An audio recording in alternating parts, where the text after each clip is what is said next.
The discovery of the border world of Xen changed humanity forever. The Nihilanth waged war on planet Earth. The G-Man and his employers took control of Xen after its death at the hands of Gordon Freeman, and finally, the Combine Empire found Earth and conquered humanity. This is a story we all know very well at this point, that is, if you have played through the Half-Life series. However, during the development of the first Half-Life game, just mere months before its release on November 19th, 1998, this story, and more specifically the third act, appeared to be in a constant state of change. This was a time before the Combine had been created, and Half-Life was, in essence, its own self-contained story. The last Half-Life game came out 3 years ago on the 23rd of March 2020, and Half-Life 2 Episode 2 came out almost 12 years before that on the 10th of October 2007.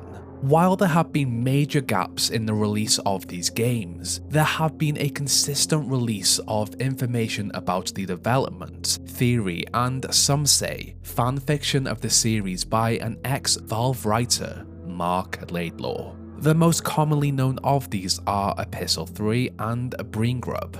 There is one less commonly known post on his blog that sheds light on the different ideas the team had for the final boss, and generally, what could have happened at the end of Half-Life. In this video, we explore the lore and story behind the Mathoms from the Lambda Files, Finale, and Nihilanth.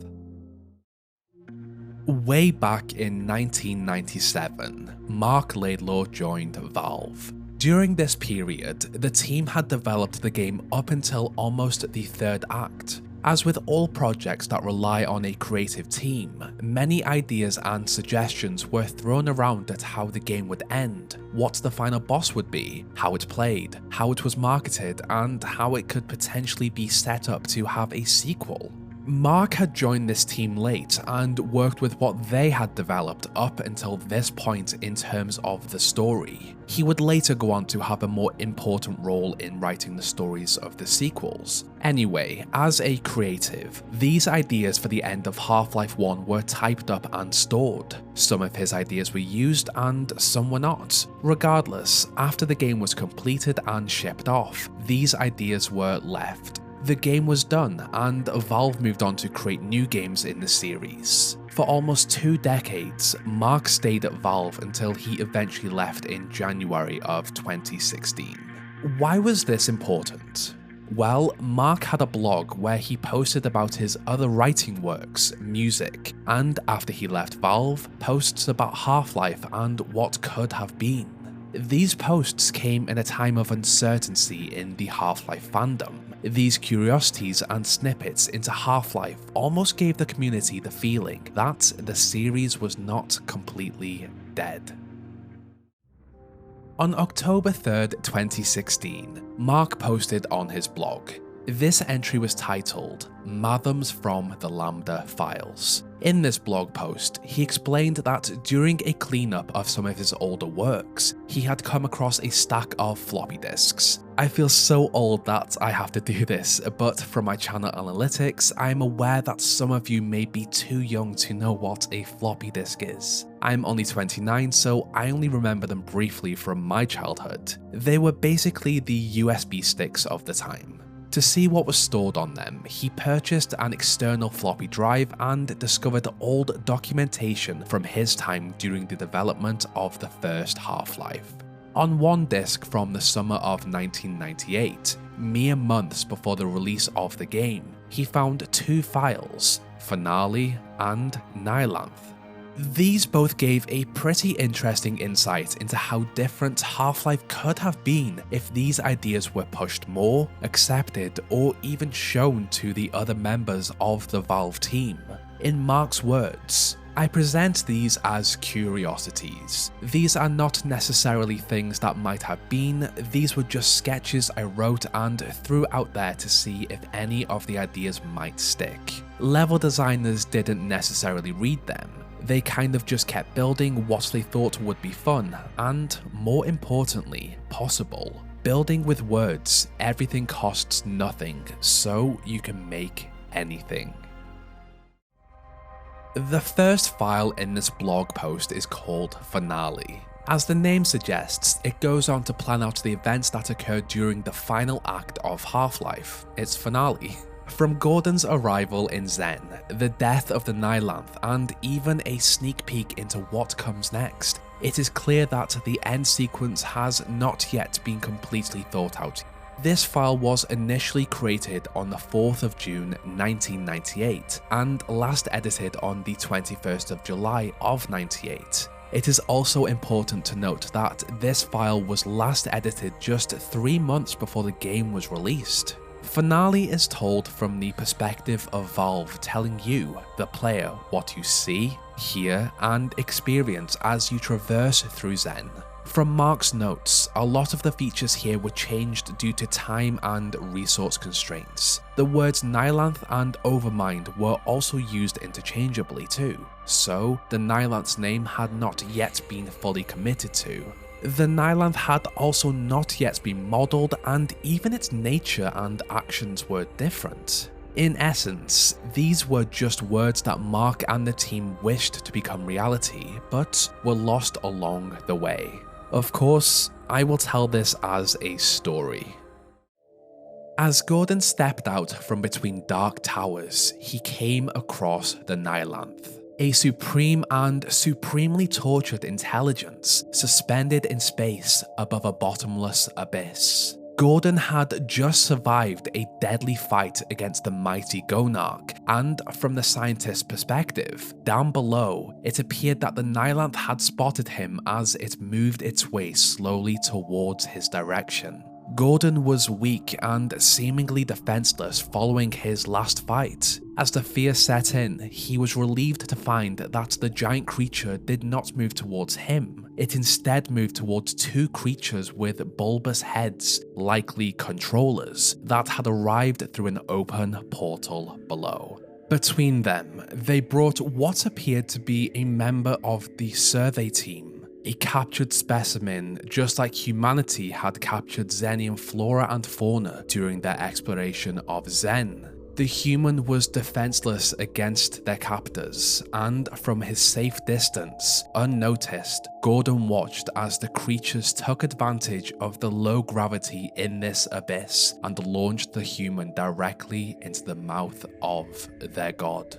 They worshipped the Overmind, and just as fast as this sacrifice had been made, they came back with another human. From a distance, Gordon watched in horror as the alien controllers fed the Nihilanth a steady diet of people. This gruesome sight only solidified to Gordon that he needed to get out of this location as fast as possible. To his luck, he soon located an opening to escape through. However, inside, he heard the crackling of Vortigaunt electricity. Regardless, anywhere was better than here. On his way through, Gordon was surprised to find that the Vortigaunt did not take any notice of him. In this factory, they instead focused on their tasks.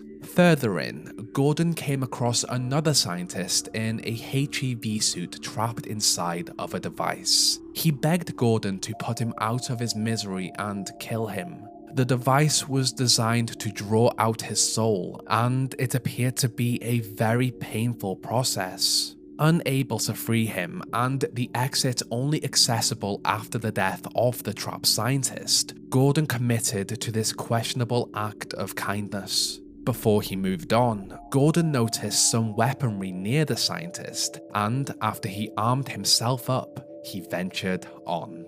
On his path, Gordon accidentally provoked the Overmind, and as a result, it let out an alarm to all around. The creature put all of its attention on its prey as it shot out waves of psionic lightning and summoned snarks from every surface that allowed it. Gordon evaded these attacks, shot back at the creature, and reached a higher level of the Nihilanth's lair. Here he navigated what appeared to be organic conveyor belts and avoided the strikes of the alien controllers that kept this region functioning. Then he heard something chilling. An alien whisper that sounded like Gordon Freeman, a whisper spoken by an orifice unaccustomed to human speech. This was either a whisper or a telepathic message. It was, however, a threat regardless. The Overmind continued to strike at Gordon with a homing salvo attack. This was a cloud of silver spheres that scattered around in random directions and sought out the last location the human had stood in upon the launch of the attack. Gordon stayed on the move and avoided these strikes. Throughout this entire fight, Gordon had noticed that the Overmind stayed at a consistent awkward position. Whenever Freeman got closer, the creature rose. It appeared that the crown of the Nihilanth was vulnerable in some way. Through skill and determination, Gordon fought with the creatures that the Overmind summoned to fight him and made his way up to the 3rd level. As he looked up at the creature, Freeman watched as a violet beam of energy connected from its crown to a portal. Gordon had come to Zen to break the connection between Earth and the border world, and this was it. He just had to get above it. Gordon noticed bobbing rocks around this vast chamber, and as he climbed them, he found himself in a small region above the Nihilanth. In this small, safe space, he discovered a scientist trapped in the webwork of the chamber. However, next to him, there were trip mines and grenades. From this perfect angle, Gordon launched the trip mines and grenades at the crown of the Nihilanth, and upon impact, it imploded violently as its alien gore splattered the rocks around it. The death of the Nihilanth flooded the chamber with sparks and lightning. As Gordon looked around, he noticed that the portal the creature had once been connected to looked unstable. It was about to go critical. In a race against time, Gordon raced towards it and jumped in as the chamber exploded behind him. From a third-person perspective, we were to see Gordon Freeman within a circular portal. A tiny speck or silhouette tumbling against a background of immense explosions, and then everything went white. As Gordon opened his eyes, he realized he had survived this ordeal, and around him, he found that he was back on Earth, safe. Now, the most interesting part about File 1 Finale is that there was an initial plan to have a third-person perspective of Gordon after his fight with the Nihilanth. However, at this point, Valve did not have the resources or time to do this, and I do think that was for the best. The second most interesting part was the nature of the Nihilanth. It literally ate captured humans. Finale was a fascinating insight into what could have been. This of course was an overview of the final act of Half-Life with a different ending in which Gordon arrived on Earth. No G-Man waiting for him, no master plan, no mysterious employers, just Gordon having completed his mission. File 2 Nihilanth was both created and last edited on the same day File 1 Finale was last edited, 21st of July 1998. Therefore, it is likely that when File 2 Nihilanth was created, Marc and the team went back to Finale to at least use some of the information there. Nihilanth is pretty much a more developed version of File 1. It, however, focuses more on the Nihilanth itself, outside forces, and what happens after Gordon's fight with it. These details add a lot to the story and attempts to set up the game for a sequel. This again is vastly different from the final game, but the changes here are still extremely interesting. As it floated in the air, enchained and in agony, bound by lights of colours without name, the Nihilanth heard a voice in its mind. It said, "You are nothing, and yet you still hear me. You feel everything, and in your pain, you cast off the very stuff that holds the universe together." The Nihilanth was the villain of someone's story, but it too was a victim of a greater unknown force. Its servants, the Vortigaunt, were not enslaved. They aided the Nihilanth out of devotion. They cared for it. This is all they had known for as long as they could remember in their collective memory. Also for the Nihilanth, it could not remember a time in which other species had not gathered around it to help it function. This devoted worship appeared to be crucial to its existence. A complex, colonial, sentient organism. Outside of Zen, a small-minded and predatory race, humanity had created teleportation technology at the Black Mesa Research Facility. From afar, a chain of super-intelligent aliens watched over and deemed humanity to be more dangerous to itself than it was to others. Humanity was not the first species to create teleportation technology. They were, however, one of the few. This made them valuable. This secret race of aliens had used teleportation to explore the universe to prey on upcoming civilizations, exploit them, and even enslave them. In the case of Earth, they used an unknown method to appear human and planned covert operations to work their way up to important government positions in order to manipulate the masses with their agenda. Humanity had reached teleportation technology on their own without the aid of a more advanced species, and this secret, unknown chain of super intelligent aliens wanted to use them. This species decided to test humanity to see if they were worth their efforts. To do this, they devised a plan. They knew of the teleportation experiments within the Black Mesa Research Facility, and they knew of the power of the Nihilanth. They just needed them to meet.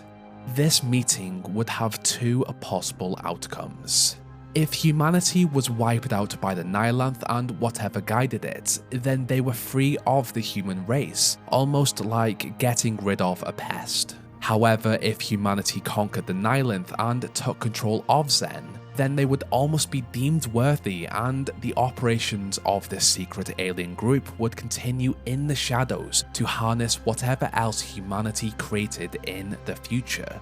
To get the scientists at Black Mesa to actually find Zen instead of fumbling around the white noise of the cosmos. This secret chain of races had one of their agents, known only as the G-Man, use the influence and power he had acquired since he had arrived on Earth to perform a few important tasks. One day, he arrived at the Black Mesa Research Facility and offered the team a portal tuning mechanism to help them in their search. He told them that this mechanism had been created from a man-made compound generated in another top-secret research facility. This, however, was not the case. The portal tuning mechanism had actually been created from a compound found only in Zen.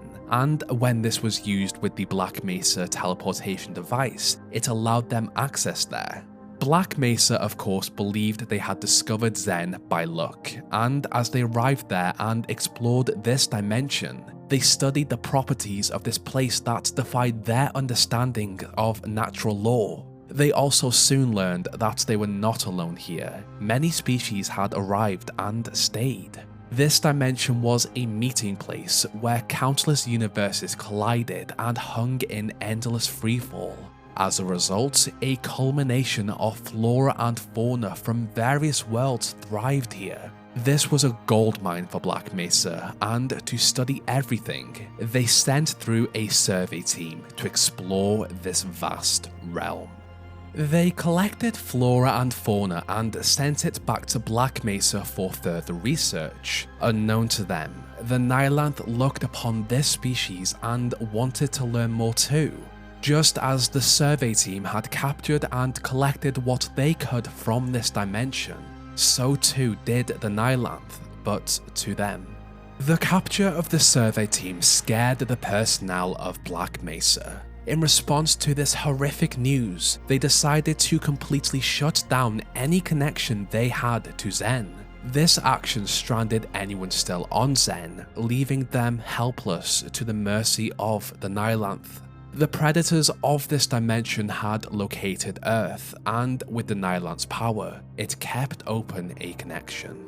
The personnel of Black Mesa realized that they had to do something to stop this situation before it got even more out of hand, and to their luck, one of their scientists, Dr. Gordon Freeman, volunteered to enter the hostile border world and seek out what kept this connection open. Upon his arrival in Xen, Gordon reached the Nihilanth, fought with it, and killed it. The Nihilanth was a creature of great power. By thought alone, it had held open this portal, and with its death, Earth was freed from Xen, and humanity was spared of whatever dark plan the Nihilanth had for them. The G-Man and his employers had orchestrated this whole event, and they had their answer. Humanity was worth watching over. This collection of super-intelligent species would continue to take positions of power on Earth and watch humanity thrive. It should be asked, were they the controllers of the Nihilanth, the entities that tormented it? Who knows? With full access to Xen, humanity would learn more of its function as a border world, a place full of gateways to all the other worlds, a way station essential to all travel from one universe into the next. This vast, super-secret, intelligent civilization would watch from the shadows. They knew of Xen. It was a powerful place to hold. As for the future, it is said that whoever controls Xen controls all the worlds. This was just the first battle for this place, and the war was just beginning. It would rage on Earth, Xen, and it would consume entire realities before it ended. Earth's may just be one of them. File 2 shows a completely different ending and background to the first game. It hints at things we already know about the G-Man and his employers. This document just tells us who the employers are, what they want, and how they were able to essentially become a part of human society to nudge them in the right direction. They were a collection of super-intelligent species that almost looked down on humanity. The majority of this document was not used, clearly, but some elements I guess stayed the same. I would hope that the explanation of what the G-Man and his employers are may still be very similar, but as of now, we have no confirmation. Marc Laidlaw wrote that from his perspective and memory, this document appeared to be an attempt to sum up the ending both thematically and a way to whip up some marketing, although he was not sure which one it was. Was it intended only for internal consumption? Were we trying to explain the story to others? From his memory, he saw it as a way to try and look beyond Half-Life 1 and what a future threat could be. Keep in mind, the Combine had not yet been created for Half-Life 2, so they threw all kinds of aliens as an antagonist. Despite this, it tells a great story of what could quite possibly have been. There was, however, no ending monologue, just a greater expansion of a universe and war on Xen that we never received. These blog posts help the fandom understand why Valve went into specific directions when they developed the Half-Life series. We all know that they are happy to go to a darker place, but that tone has to add value to the story and gameplay. We all know of the Half-Life 2 beta, and while what we saw was dark and gritty, sorry I had to say it, they eventually pulled back and created still a dark tone, but it had an essence of light and hope to it. These versions of an alternate idea of what Half-Life could have been were just ideas. Whatever stuck became what we received. As Marc stated, some of these were not even pushed to other members of the Valve team. As with everything in the fandom, we all have ideas on what makes a great game. I loved Epistle 3 and the ending it gave. There were, however, other people who read it and hated it. I always tend to prefer the darker tones in a dystopian world, but I did really enjoy the version of Half-Life 1 that Valve settled on.